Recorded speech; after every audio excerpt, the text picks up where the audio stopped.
नमस्कार विद्यार्थी मित्रांनो, आपल्या पॉलिटी सिम्प्लिफाईड सिरीज मध्ये तुम्हा सर्वांचं मनापासून स्वागत आहे। आता आपण शिकणार आहोत आपल्या संविधानातील एक अत्यंत महत्त्वाचं कलम नंबर 4।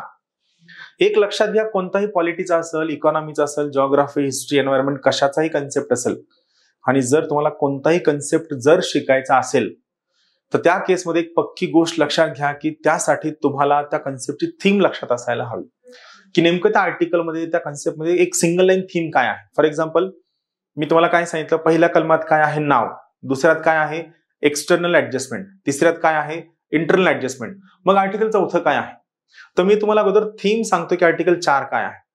आर्टिकल 4 एकदम सोप्या भाषेत काय सांगतं माहितीये का, लक्ष देऊ नका। आर्टिकल 4 म्हणतं तुम्ही आर्टिकल 2 आणि 3 याच्या अंमलबजावणीसाठी जे काही कायदे कराल, लक्ष देऊ नका, संसदेने किंवा राज्य विधिमंडळाने, फक्त संसदेने आर्टिकल 2 आणि आर्टिकल 3 याच्या अंमलबजावणीसाठी जे काही कायदे केले असतील, या सगळ्या कायद्यांना साधारण बहुमताने मान्यता देण्यात यावी। व आर्टिकल 368 जे घटनादुरुस्ती बद्दलचं कलम आहे, त्या आर्टिकल 368 स्वतः म्हणतं की ज्या घटनादुरुस्त्या आपण साधारण बहुमताने करतो त्या सगळ्या घटनादुरुस्त्यांना आर्टिकल 368च्या अंतर्गत घटनादुरुस्ती नाही मानलं तरी चालतं, घटनादुरुस्ती मानावीच असं बिलकुल कंपल्शन नाही। याचा अर्थ काय, आर्टिकल 2 आणि 3च्या अंतर्गत जे सगळे बदल तुम्ही करणार असाल, हे बदल तुम्ही साधारण बहुमताने करू शकता। याला तुम्हाला हवं असेल, मानायचं असेल तर घटनादुरुस्ती म्हणा।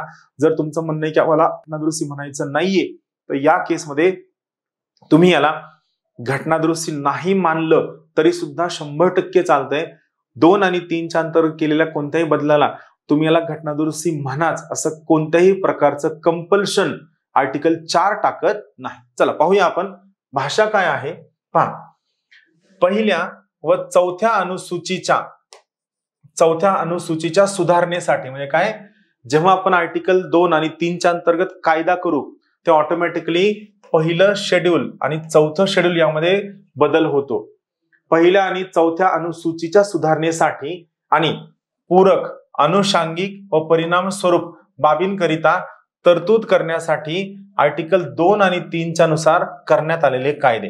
इन शॉर्ट काय आहे, आर्टिकल 2 आणि 3च्या अंतर्गत आपण जे काय बदल करतो, यामुळे पहिल्या अनुसूचीमध्ये आणि चौथ्या अनुसूचीमध्ये जे काय बदल होतात त्याबद्दलची तरतूद चौथ्या कलमामध्ये दिलेली आहे।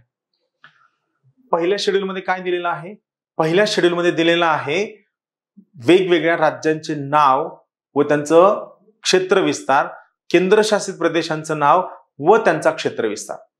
चौथ्या शेड्यूल मध्ये काय आहे, वेगवेगळ्या राज्यांना राज्यसभेमध्ये असणारं रिप्रेझेंटेशन, वेगवेगळ्या राज्यांना राज्यसभेमध्ये असणारं रिप्रेझेंटेशन।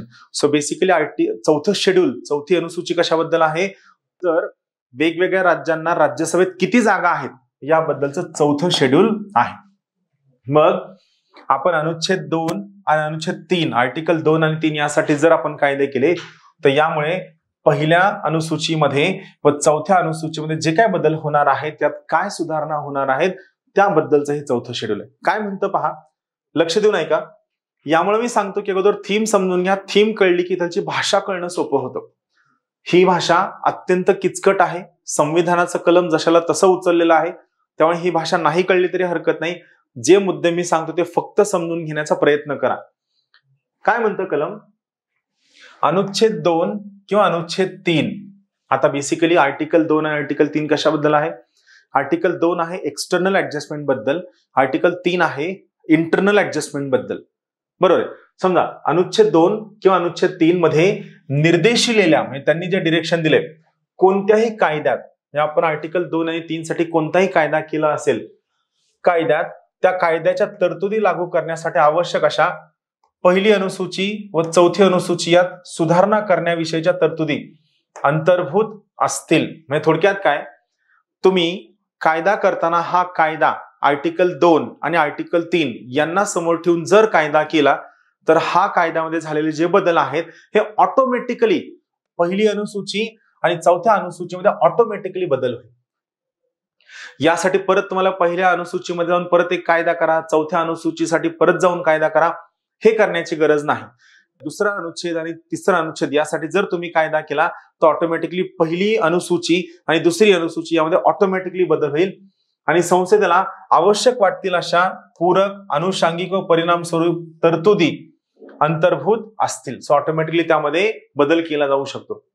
अशा कायद्याचा परिणाम होणाऱ्या राज्याच्या किंवा राज्यांच्या संसदेमधील, विधानमंडळातील किंवा विधानमंडळामधील प्रतिनिधित्व संबंधीच्या तरतुदींसह सगळेच्या सगळे बदल कुठे होतील? पहिलं आणि चौथ्या अनुसूचीमध्ये होतील. सोप्या भाषेमध्ये आर्टिकल 2 आणि 3 साठी तुम्ही जे कायदे कराल हे कायदे केले की पहिलं शेड्यूल आणि चौथं शेड्यूल यामध्ये ऑटोमॅटिक बदल होतील. त्यासाठी वेगळं काहीही करण्याची गरज नाही. आणि हे बदल कोणत्या बहुमताने होतील? हे सर्व बदल साधारण बहुमताने होतील. असं कुठं सांगितलंय काय? नाही, असं सांगितलेलं नाहीये. हे कन्क्लुजन आहे. काय कन्क्लुजन आहे तर पहा, चौथ्या कलमाचा दुसरं क्लॉज काय म्हणतो? अनुच्छेद 368च्या प्रयोजनांकरिता पूर्वोक्त असा कोणताही कायदा या संविधानाची सुधारणा असल्याचे मानले जाणार नाही. थोडक्यात काय आहे? आर्टिकल 2 आणि 3 साठी जे सगळे कायदे तुम्ही कराल, साधी गोष्ट ना, आर्टिकल 2 आणि 3च्या अंमलबजावणी तुम्ही कायदा केला की पहिलं शेड्यूल बदलणार, बरोबर आहे, चौथं शेड्यूल बदलणार. हे 2 शेड्यूल बदलले म्हणजे शेड्यूल संविधानाचा भाग आहे, अनुसूची संविधानाचा भाग आहे. अनुसूचीमध्ये बदल म्हणजे संविधानामध्ये बदल, अनुसूचीमध्ये बदल म्हणजे संविधानामध्ये बदल म्हणजे संविधानाची घटना दुरुस्ती. मग घटना दुरुस्ती आर्टिकल 368 नुसार होते. पण आर्टिकल 4 काय म्हणतं? 2 आणि 3, कलम 2 आणि कलम 3च्या अंमलबजावणीसाठी तुम्ही काही जरी केलं आणि यामुळे पहिली अनुसूची आणि चौथी अनुसूची यामध्ये जर बदल झाला तरी याला आर्टिकल 368च्या अंतर्गत घटना दुरुस्ती मानू नये. कारण आर्टिकल 2 आणि 3 मध्ये आपण जे सगळे बदल करणार आहोत, हे सगळे बदल आपण कसे करणार आहोत? हे सगळे बदल आपण साधारण बहुमताद्वारे करणार आहोत. कशाद्वारे? साधारण बहुमत, सिंपल मेजॉरिटी. आणि आर्टिकल 368 म्हणतं ज्या घटना दुरुस्ती आपण साधारण बहुमते करणार आहोत त्याला घटना दुरुस्ती मानण्याची आवश्यकता नाही, कंपल्शन आहे. कारण साधारण बहुमताने आपण काय करतो? वरवरचे बदल करतो, वरवरचे, ज्याला आपण काय म्हणतो, याच्या मार्फत आपण कॉस्मेटिक चेंजेस करतो. कॉस्मेटिक, आपण वरवरचे बदल करतो, आपण फंडामेंटल, मूलभूत बदल करत नाही. हा आर्टिकल 4 स्पष्ट म्हणतो. क्लिअर? इंटरेस्टिंग आहे. आर्टिकल पुन्हा पहा, तुमच्या लक्षात येईल. थँक्यू.